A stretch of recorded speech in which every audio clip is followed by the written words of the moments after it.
কি হৈ গৈছে? জ্বৰ, মাথা বিষ, উঠিবই ন।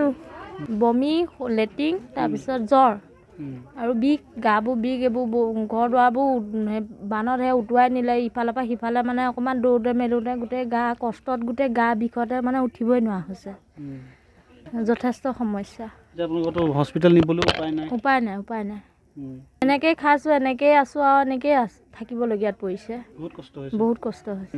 আৰু পানীটো পৰিৱেশটো মানে প্ৰাকৃতিক এইটো এটা হেৰি হয়।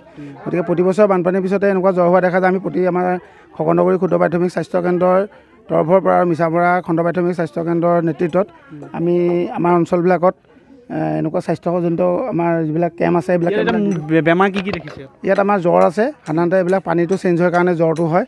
আৰু পানীৰ সময়ত মানে মানুহবিলাকে গৰু ছাগলীবিলাক টানি কৰি আনেতো পানীত তিতি থাকে, সেইকাৰণে সাধাৰণতে জ্বৰটো বেছি হয়। জ্বৰ, ডায়েৰিয়া এনেকুৱা হয়। পায়খানাবিলাকো হৈছে।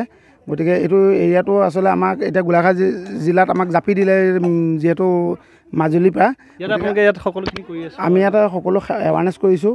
আৰু স্বাস্থ্য বিভাগৰ তৰফৰ পৰা আমাক ইয়াত সজাগতা সভা পাতিব দিছে। তাৰপিছতে আমাৰ ইয়াতে সকলোকে আমাৰ চিকিৎসক আহিছে, চিকিৎসকে সকলো ৰোগীসকলক চাই পেলাই ইয়াত দৰৱ বিতৰণ কৰিছে।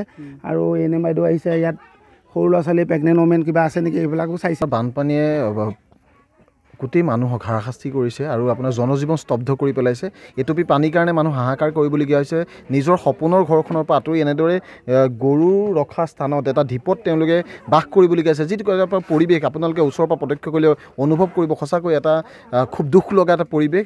আৰু আজি ইয়াতে স্বাস্থ্য বিভাগৰ দ্বাৰা তেওঁলোকে চিকিৎসা শিবিৰ কৰিছে। মানুহবিলাকৰ খুব বেমাৰ আজাৰ হৈছে আৰু সেইটোকে সতৰ্কতা অৱলম্বন সকলোৱে কৰিব লাগিব। কিন্তু এটা কথা আপোনালোকে মন কৰিব যে আজি মানুহে নিজৰ বাসস্থানখনৰ পৰা আঁতৰি পেলাই সপোনৰ ঘৰখনৰ পৰা আঁতৰি যেনেদৰে গৰুৰ গোহালিত একেলগে বাসস্থান কৰিবলগীয়া হৈছে, এই পৰিৱেশটো আচলতে এটা অকল্পনীয় এটা পৰিৱেশ। আপোনাৰ দেখিলে, ওচৰৰ পৰা দেখিলে আচলতে আপোনালোকে অনুভৱ কৰিব কেনেকুৱা এটা পৰিৱেশ সৃষ্টি হৈছে। মানুহে খোৱা পানীৰ বাবে হাহাকাৰ কৰিবলগীয়া হৈছে। নিজৰ আপোনাৰ জীৱন স্তব্ধ হোৱাৰ এটা ইয়াত পৰিৱেশ সৃষ্টি হৈছে।